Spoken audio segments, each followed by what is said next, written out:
Здраво и добро дојдовте во уште едно видео, каде што ова видео ќе биде вовед во ензимска регулација. И да започнеме. Знаеме дека во организмот имаме илјадници различни ензими, кои се врзуваат со илјадници различни супстрати и при тоа катализираат илјадници различни хемиски реакции. И најголем дел од овие ензими се наоѓаат во внатрешноста на клетката. Овдека што нацртав е да овие протоколовиве точки се субстрат, зелениве се ензим.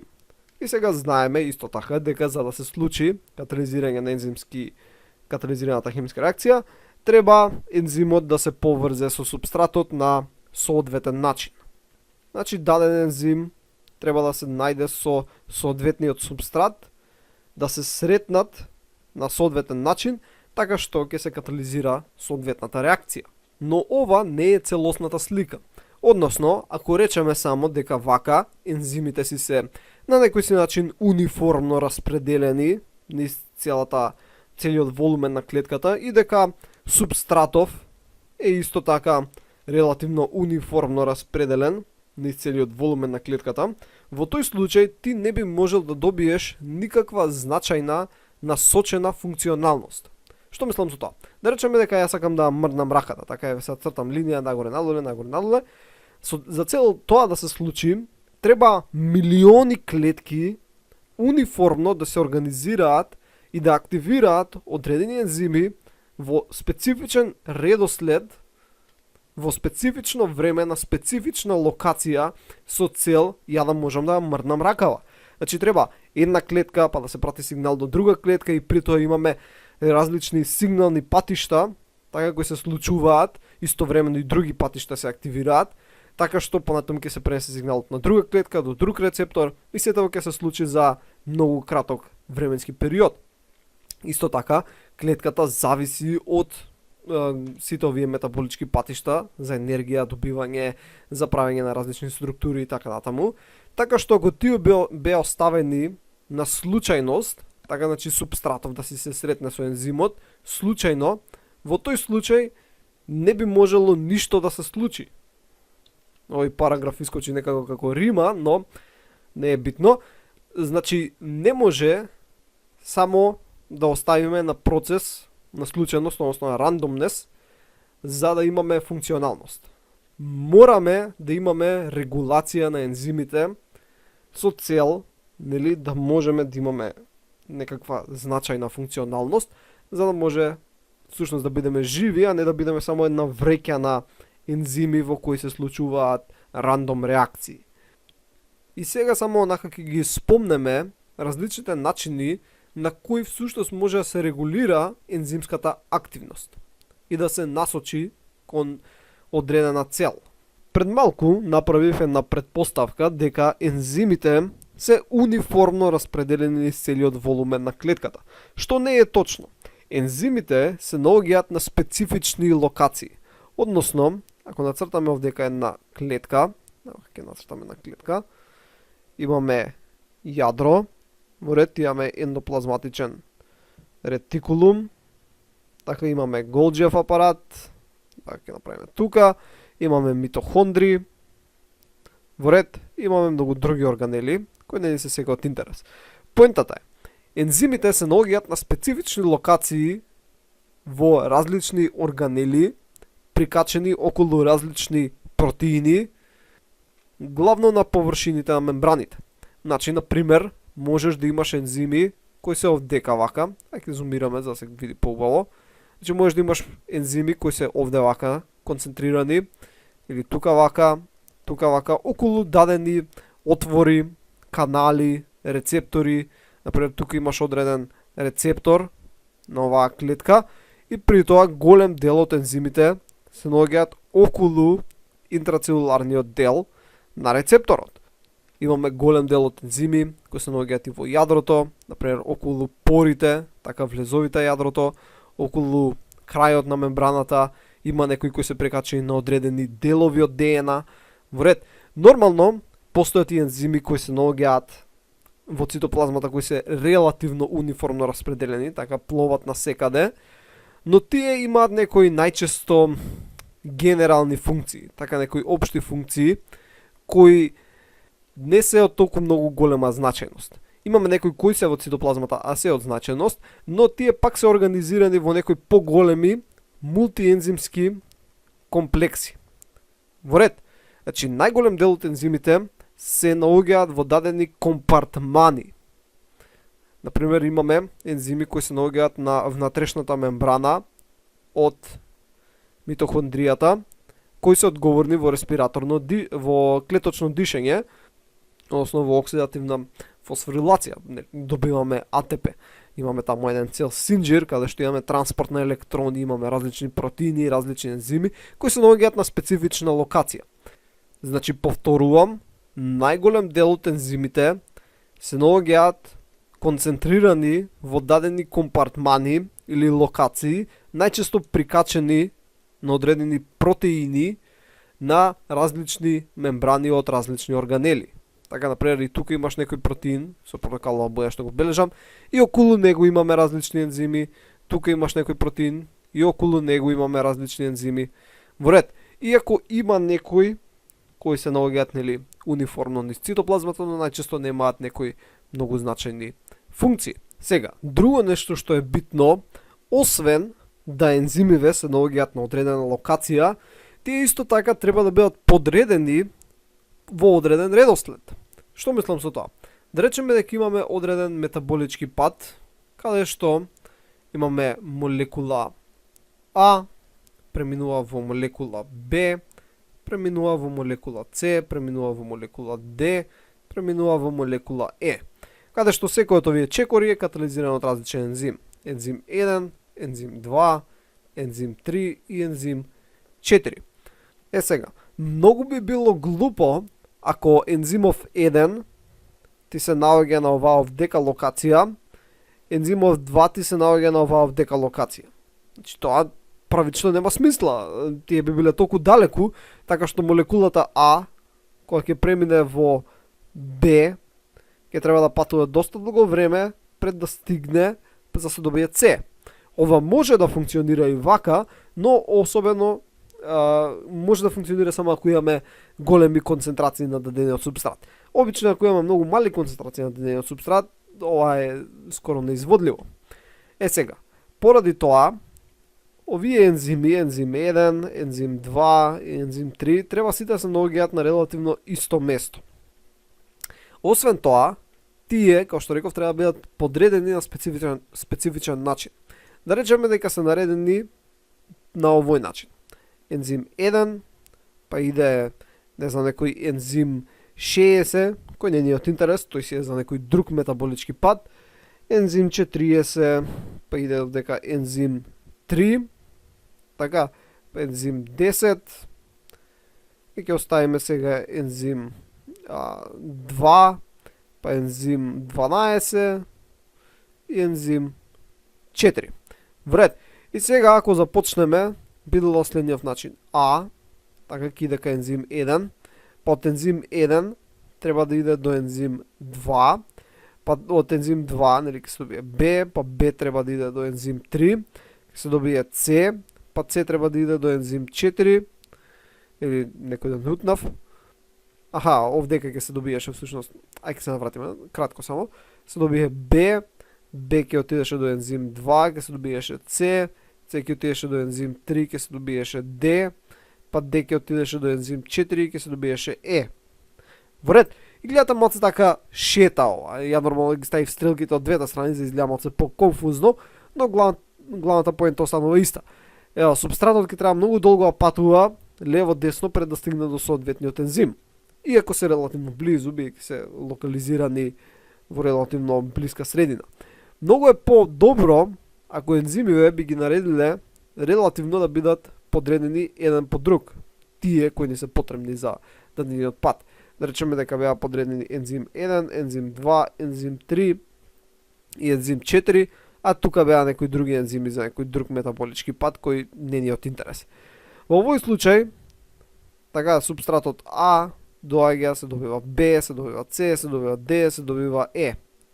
Во ред, ќе беше многу побрзо и многу полесно ќе беше да се контролира. Во ред. И вака ензимите се многу често организирани. Освен што се наоѓаат на одредена локација, тие се организирани да бидат и близу еден од друг, барем тие ензими кои се за даден метаболички пат. Да речеме, овие ензими се наоѓаат тука, но исто така таму има и други ензими, кои исто така се за други метаболички патишта. Ензим 58, 59 и 60. И тие се наоѓаат овде. Но овие градат повториме. Овие градат еден мултиензимски систем, овие градат друг мултиензимски систем. И двата мултиензимски системи се наоѓаат на релативно блиска локација каде што и треба да се наоѓаат, така за да се извршат сопствената функција. И овие мултиензимски системи може да бидат главно три типа, каде што првиот тип не наликува баш на мултиензимски систем, но каде што ензимите се расфрлани низ цитоплазмата, но повторно се наоѓаат релативно близу едни до други и вакви се ензимите кои учествуваат во патот на гликолиза, но ова може да функционира бидејќи имаме многу супстрат, така че имаме многу глукоза, не е глукозата некоја ретка молекула, така што може да функционира иако се релативно по расфрлани наоколу. Додека други мултиензимски системи главно може да бидат организирани во нешто што се налика клупчиња од ензими, така значи ензим кој е прикачен со друг ензим, со друг ензим, со друг ензим и како лего коцки се прикачуваат едни со други, така што си бидат близу едни до други.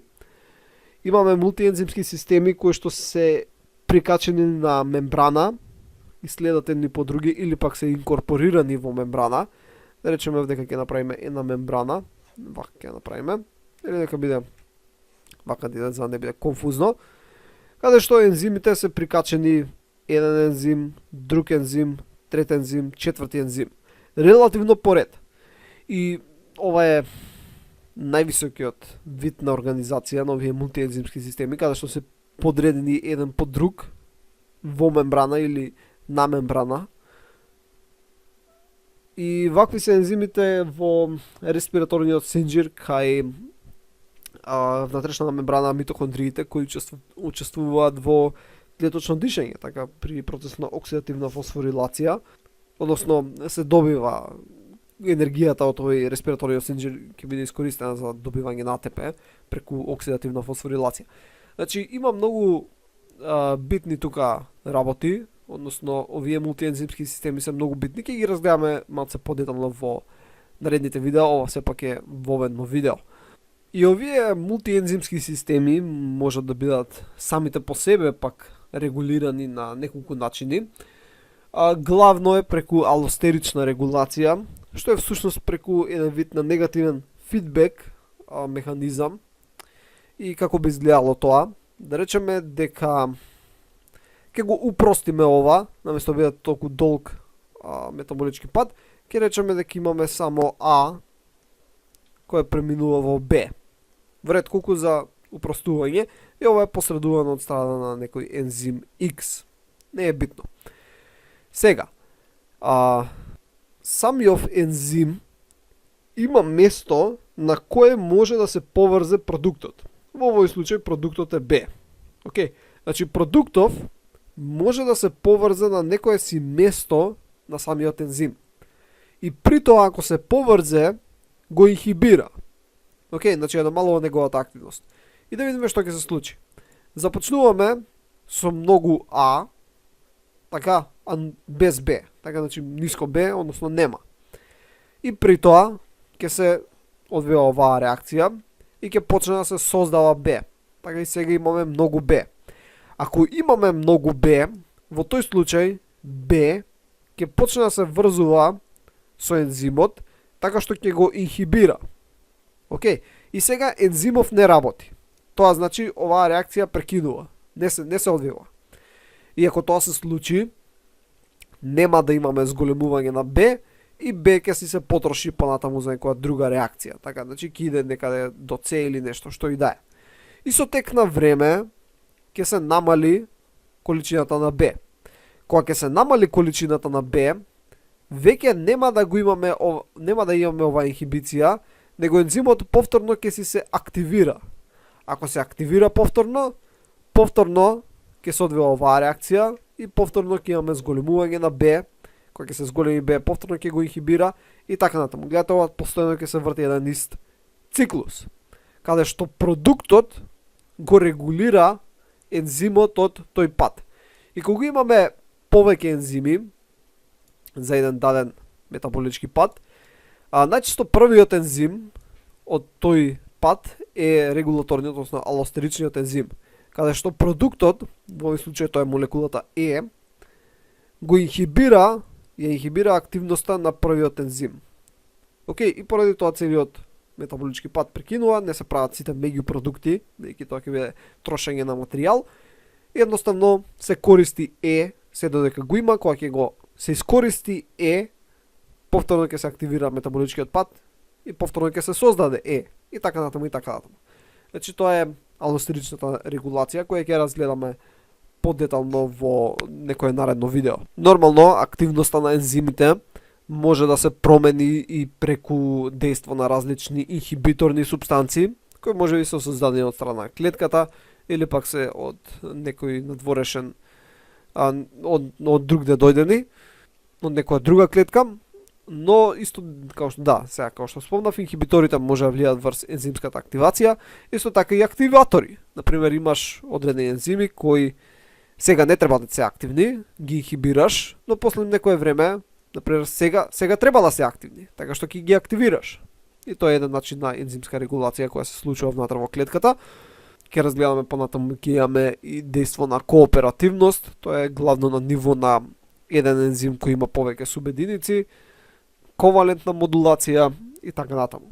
Сега да спомнеме уште два начина на кои може да се изврши регулација на ензимска активност во клетката, односно главна ензимска регулација, е да се влијае врз транспортот на ензими, врз создавањето, односно времето на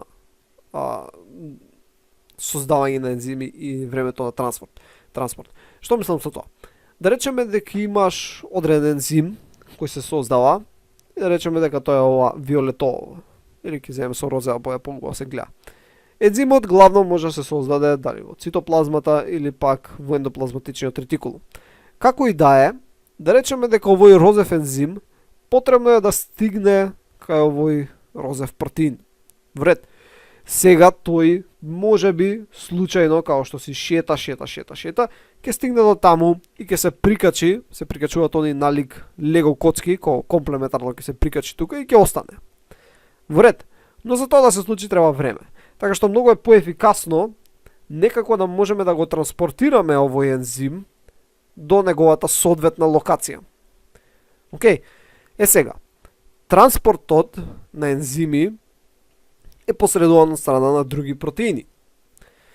Ензимиве, сега не навлегуваме многу во клеточна биологија, они се спакувани главно често во везикули, а тие везикули, ќе спомнеме дека на нив може да се прикачат едни шеќерни компоненти, ова главно се прави тука кај Голџиевиот апарат, не е сега толку битно, се прикачуваат едни шеќерни компоненти кои се како адреса кај треба да биде однесен овој ензим. Така, значи, ензимот беше ова розевото, се прикачува жолтото, која е шеќерна компонента, која бележи кај треба да биде однесен. Нормално, ова е наводници, аналогија правиме, и ќе биде прикачен од страна на други протеини, кои се всушност кинезини, динеин, кои што ќе ја прикачат оваа молекула и они после ќе се движат по цитоскелетот. Цитоскелетот е скелет на клетката, така кој иде во сите правци, така како автопати се тие, и ќе биде прикачен од страна на оваа молекула, која е подвижна молекула, и она ќе го земе ензимот и ќе го однесе таму кај што треба да биде оставен. Што е стварно неверојатно, вака ја го кажам како приказка, али може да се замисли дека тоа стварно е неверојатно како всушност се случува. Но добро, ензимот сега ќе биде транспортиран таму кај што треба да биде транспортиран. И може да се влијае врз овој процес на транспортација така што да се изврши регулација на ензимите, така. Например, не ги транспортира до таму. Нешто што ќе влијае да не се транспортираат или да не се асемблираат на таа одредена локација. Во ред. Друго нешто што е многу битно, иако го оставив за крај, е временска регулација на ензимската активност. Односно, ензимска регулација посредувана од удаводници време. Што мислам со тоа? Да речеме дека имаме повторно или веќе не идеме со ќе идеме X, кој преминува во Y, така во посредство на некој ензим Z. Не е битно. Сега, мене Y, односно на клетката, не е потребен секогаш. Например, Y ти е потребен само при одредена физиолошка состојба, така при некој стимул кој влијае врз клетката. Y значи не е потребен постојано. Поради тоа, за да не се создаде Y, ти, односно клетката, или нема да го создаде овој ензим, така што воопшто не го создава ензимот, ако не ти треба Y, не го прави ензимот, решен проблем. Или пак ќе биде создаден ензимот, али ќе биде инхибиран. Значи ќе има некаква молекула која ќе го инхибира ензимот. Како и да е. Потребно е ензимот да биде активен тогаш кога треба да биде активен. Например, реков не ни е потребно секогаш Y, али сега е моментот каде што ни е потребно. Сега ми треба Y. Така, сега треба да се создаде Y. Треба, значи, правилно, временски, да биде тоа организирано, така што во дадениот момент да може да се создаде Y. Како не може ти да седнеш да учиш кој ќе ти го дадат тестот, ти мора да научиш пред да ти го дадат тестот. Така и сега, например, ќе има информација дека ќе стигне X и дека ќе мораме да создадеме Y, поради тоа временски ќе треба да се почне да се создава овој ензим Z или пак да се активира. Така, значи треба да се има некакво планирање у наводници, бидејќи клетката не може баш да планира, она не е свесна, кога да се создаде или кога да се активира овој ензим Z, односно Z, каде што ќе можеме да имаме оптимално создавање на Y. Или имаш процес кој повторно зависи од повеќе ензими, така, и сега ти го немаш овој ензим 3, така, го немаш, не ти е создаден, клетката го нема, не е создаден. Па сега, не може да чека, завршивме, стигнавме до овде, го немаме ензимот, сега што ќе правиме. Тоа мора се да си биде у наводници, повторно кажувам, испланирано. Така, значи ќе имаме значи да почнеме да ги создаваме сите ензими кои ќе ни бидат потребни и да ги транспортираме до местото каде што треба да бидат потребни и да ги организираме на начинот, односно да ги подредиме како што треба да бидат подредени, со цел ова да може да се случи на најоптимален начин во краток временски период, тогаш и тогаш. Значи не е само да се случи, треба да се случи во одреден момент. Главен еден краток рекеп од ова видео е дека регулацијата може да се врши на ниво на простор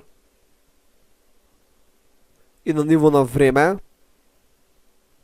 И ова звучи малце као физика, но се мисли на простор на тоа каде се локализирани ензимите, како се всушност организирани во тие мултиензимски комплекси, така значи подредени ќе бележам, како се транспортирани до таму, а време е кога се создаваат, кога треба да почнат да се создаваат, кога треба да се наоѓаат таму каде што треба да се наоѓаат. Во ред.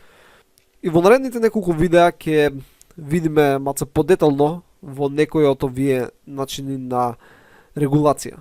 Инаку во организмот постојат различни стимули кои ја регулираат оваа реакција, некои се произведени од страна на самото тело, така нервни импулси кои влијаат врз различни клетки, хормонски сигнали, но постојат и некои надворешни стимули врз кои ние не сме односно кои ние не ги контролираме, кои влијаат врз ензимската регулација. Например, надвор е многу жешко, така ти не влијаш дека надвор е жешко, али ако е надвор жешко, се активираат различни сигнали, се праќаат сигнали од страна на хипоталамусот, колку е температурата, така натаму, се праќаат различни хормонски сигнали, така што клетките ќе почнат да создаваат хит шок протеини. со цел да ги заштитат останатите протеини од денатурација и така натаму.